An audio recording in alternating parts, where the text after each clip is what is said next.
So good afternoon, everyone. Welcome back to Appalachia's Homestead. Welcome back to the channel. Hope you're doing okay today. Yes, doing better, doing a little bit better. So I want to talk about a couple of important things. First of all, thank you so much for all of your love and your support. Thank you so much for watching the previous video and the live stream and whatnot. And thank you so much to all of you who have reached out to Mr. Heater. I always say Mr. Heater / Buddy Heater. So many of you are emailing and calling them and saying thank you. And again, we just want to thank you and thank them.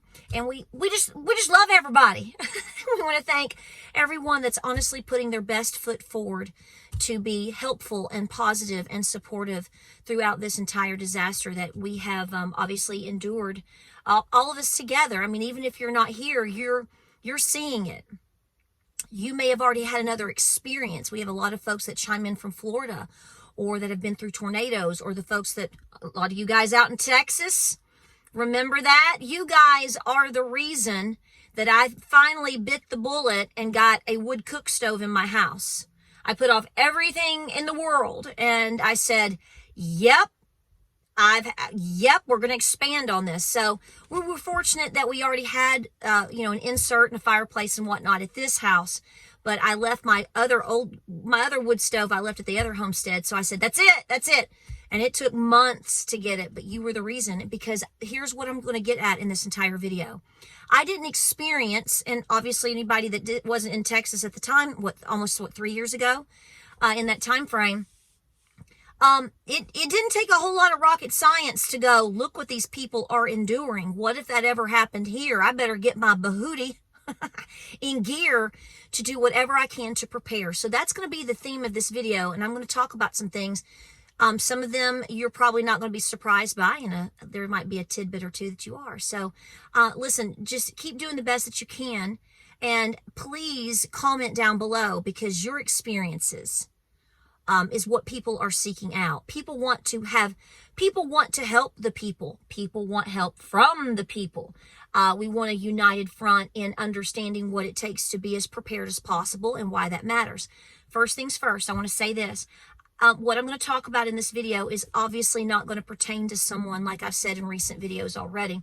If someone was literally ground zero and lost everything, we can sit here and it's totally true. You can say, well, they were totally prepared for a disaster, but they couldn't have prepared for that. You're right. I think that's established. But what I'm going to talk about is all of the people that are in the outlying areas and up in the mountains to this day who have limited resources, or it took a long time for them to get reached out to, assisted, maybe got power back. It just depends. It's very different in different areas, at least in my experience, by where we've been and who we know and who we've talked to, be it from Upper East Tennessee all the way from Elizabethton into Unicoi County, coming down and going over into Western North Carolina. So first things first, let's go by this.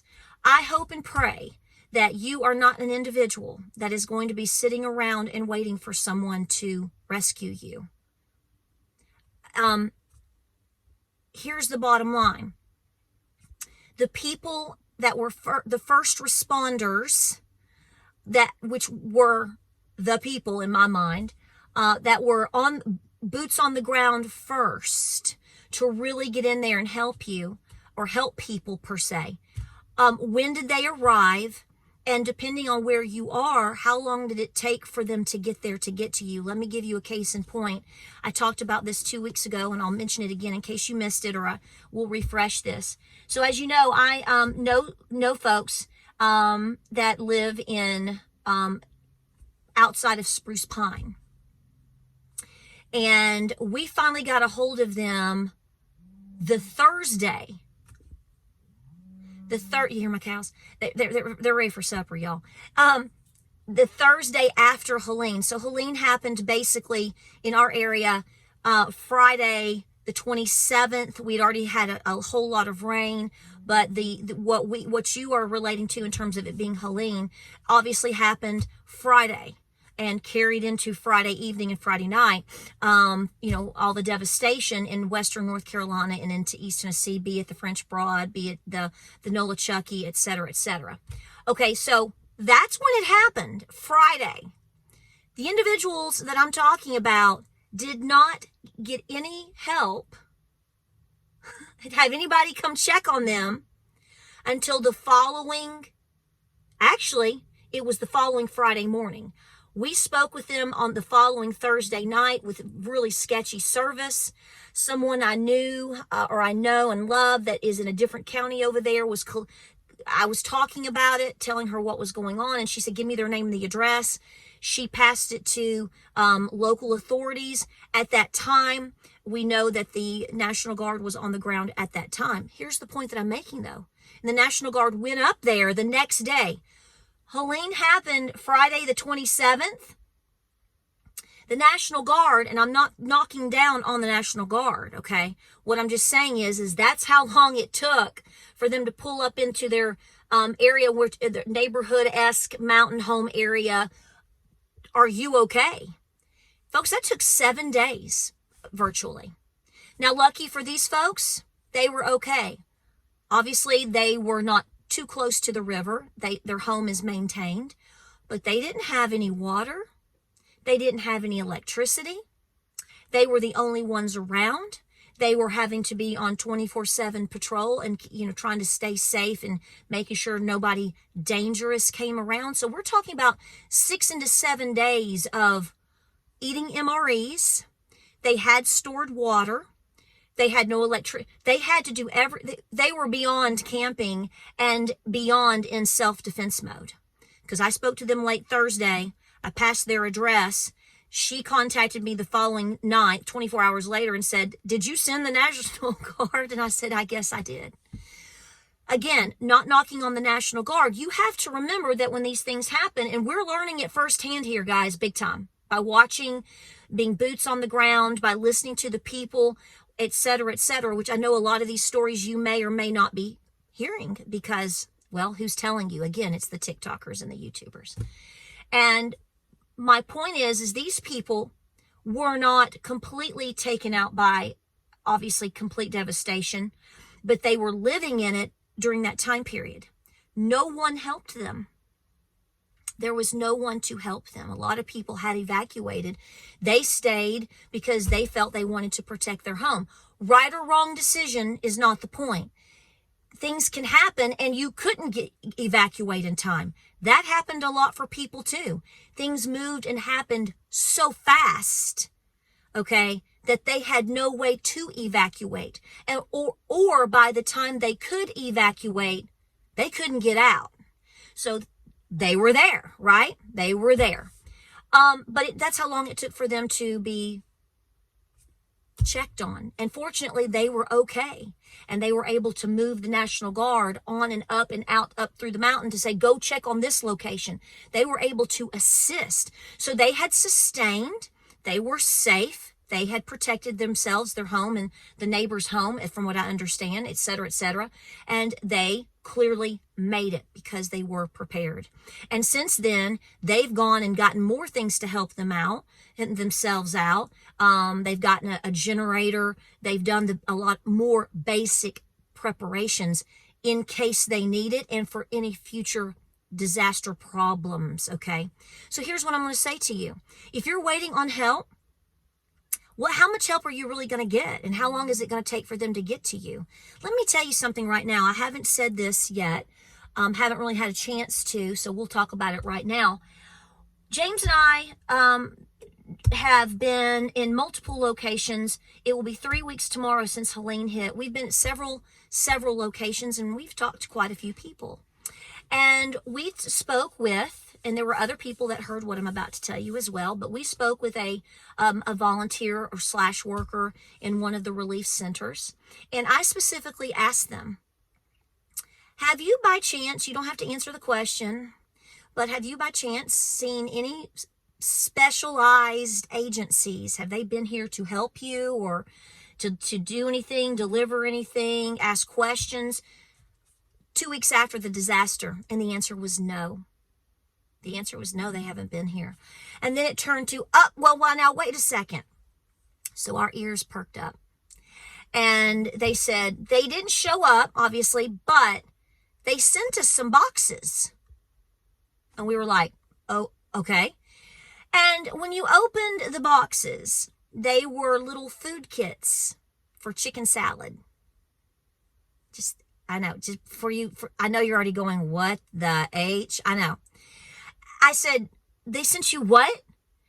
And she said, they're kind of like food kits. Like, she said, they came from Costco. Okay. I said, okay. She said, well, they were to make chicken salad. And I said, well, was there chicken? You know, I'm thinking of these tuna kits. You know, you buy the little tuna kits and you put the tuna and the mayonnaise. There was mayonnaise in these, obviously. And you mix it up and you put it on the and she said, there wasn't even any chicken. I said, I've not seen these kits. Next time I go to Costco, let me know where these are. I want to see them if they even exist anymore. Because here's why. She said, well, that's fine and dandy, I guess. She said, but we don't have canned chicken. And she said, well, that's not the worst part. I said, what's the worst part? She said, well, we got them on October the 8th. That's when they opened the boxes. They got them or opened them or whatever. She said they had expired on the 4th. And she said, we can't give that to people. We can't give that. We can't have that type of liability. So even if you are assisted, and I get it, you're probably going to sit there and go, I wouldn't care in a crisis. I'd eat if that's the only thing I had. I get that. But that's not what I'm talking about here. This is items that are being sent to a relief center where people are going to get items that need assistance, or people in churches are going to get items to take to people that are still stuck up in the mountains. Who wants to take them expired food? So there's your level of help, okay? So here's what we're going to get to. So 3 years ago, I started really pushing my audience, whether you were here or not. Back in February of 21, I really started, into 2022, we started really pushing you guys with the 5-can challenge. I want you to hear me out. If you are a home and you don't consider yourself a hardcore prepper, you don't have to be a hardcore prepper. You just have to use common sense, right? Here's the thing. A lot of people will say, I'm going to just can my goods. Can them. Do that. But I always push you to have backups for backups. And here's why. Because if you're in a scenario where you could be somewhere in your home and you don't have water or electricity, maybe you're, for whatever various reasons there are, and the only thing that you have to rely on are your preparations in your home, having canned items, whether you can them yourself, obviously, or you've gone and bought a flat of this, a flat of that, a little flat. When I say a flat, like 12 of this, 12 of that. Folks, not only is that food for you, but that is also hydration. It may not be what you desire. This is not about, we're not sending you to, a steakhouse today. This is about you having enough basic items to cook with, to have water from, some type of nutritional value from, be it sodium, whatever, just calories, okay? So you don't have to be, like we said, you could have been the best prepper in the world and had everything that you ever wanted, and you may have lost it in the flood. The neighbor up the hill may not have been as good as a prepper as you, but if he and she, whoever, might have had a couple of 100 cans of pineapple and vegetables and different things, Spam, whatever. Not only can they sustain, hopefully, but they can assist their neighbors. If you allowed yourself, and I'm coming up with this off the top of my head, so, you can say a lot. I'm not trying to I'm not trying to correct this or that or whatever. I'm just speaking logically as I was planning this video in my mind right before I came up the driveway. But, if you allowed everybody in your family, you get 2 cans, okay? Well, there's 5 of us here. We don't know how long this is going to go. Let's pray it ends by tonight, okay? But we're gonna kind of ration ourselves. You're gonna get X amount of this, and you're gonna get 2 cans. You're gonna get a can of pineapple and a can of mixed vegetables, whatever, and maybe some SpaghettiOs on the side. I don't know. Okay, 5 people in a lot of homes. There's 2, 3, 5 people, and if you have a minimum of, say, you're allotted 2 cans a day, whether you put it all in a soup or whether you eat it individually. How many cans is that in one day? That would be 10. What if you're stuck like that for 3 weeks? How many cans is that? So having your basic water, having your basic canned and jarred foods, having basic things such as the blankets, a buddy heater maybe with all of the safety features that you need for that, extra gasoline for a generator if you happen to have one, all of the basic things, solar lights. I mean, this is what I'm saying. We don't have to go out and spend thousands upon thousands and thousands of dollars to make sure and to ensure that you have the items that you and your family need to get through 2, 3, 4 weeks, 30 days. You know, we really push you to try to look at 2 years out. And that's hard for most people, especially if you haven't done anything yet. But most people can start hammering away at having basic things that will hopefully last you up to 30 days. You know what I'm saying? So there's something on my driveway. Okay, it's a cat. I wasn't sure if it was a groundhog or a cat. It's one of my cats. So I want you to think about this. If you have not prepared your home for something, please look at Appalachia right now. I got a story last week from Greene County, not last week, actually the other day, about how first responders eventually made their way up into a certain location up near Greenville, over in that way. And they came across a home and had, I was told, and this will warm your heart, okay? Let's close with this. There's a little old lady living there by herself. And I was told she was around 80 years old, okay? And I trust the source that told me, so let's just think about this for a second. And when they walked up, they're like, we're just checking, or have you been checked on? Are you okay? And she had a rag in her hands and she was wiping her hands. She said, I'm fine. Y'all hungry? I'm cooking in here. She had water. She had canned foods. She had prepared. She said, I'm prepared. I'm okay. Go help. This is what these folks do, even if they need help, but they're getting by. This is the common thing that I want you to know is happening here in the mountains here and in these areas. And a lot of the volunteers will tell you this over and over and over. They'll say, you know, we're trying to make people take help because we've been so blessed with goods, but a lot of them say, you know what, I'm doing okay. There's somebody worse off than me right now. Pass it. A lot of these true folks here in the heart of Appalachia are passing off things for them to help the next person over or the next person up because maybe they had prepared a little bit. They'd done this before, so they knew how. And they are just toughing it out. But they know that there are people with really serious health issues or small children or babies. And they're saying, you take what you brought for me and you just take it right on over there. Because, see, they were prepared. Mama was willing to fix you some pinto beans and cornbread. I bet those people didn't know it. So, listen. Use the brain that God and Granny gave you. And preparedness is themed throughout every bit of that. That's how your grandparents got by. So this is not to scare you. This is to motivate you to continue to be prepared. And all the people that have made fun of you over the last however long, I don't care if you started preparing last week or 2021 or 15 years ago or 30 years ago, you're doing the things that are life-changing and life-saving not only for you and your family, but for your environment. Because when you're prepared at your home, even if it's not an ideal situation, we're not talking about being at the Hilton with your feet up and getting a spa massage or something. No. But you can manage to stay warm and to stay fed. And you bought those 2 extra bags of cat food and you stuffed them in the closet. And so now do you see what I'm saying? This lifestyle has allowed you not only to thrive and survive, but because you're not taking the resources because you did prepare, you're saving lives by taking that and passing it up the mountain. Passing it up the mountain. And that's what people here are doing, y'all. So remember, look around, look at this as an example. And there's tons of other examples of things from people all around the country and the world for that matter. But this is fresh. Look at the stories of survival. God is there and preparedness is there. God is there and preparedness is there. And this is why the people of Appalachia are so strong and are so determined to help each other. This is the history of this region. It's never perfect, but that history is there. Learn from it. The people are telling you, learn from it. And I know you are.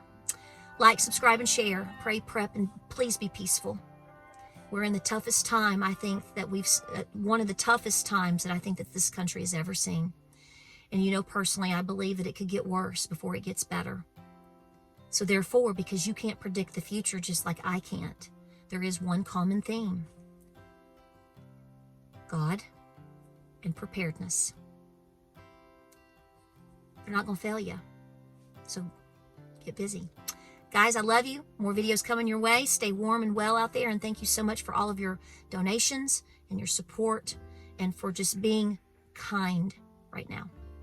Kindness is everything. There are people on the edge and we're pulling them back. Kindness is everything. I love you. Be good. Okay? Give me a hug. Thank you. I'll see you on the next video.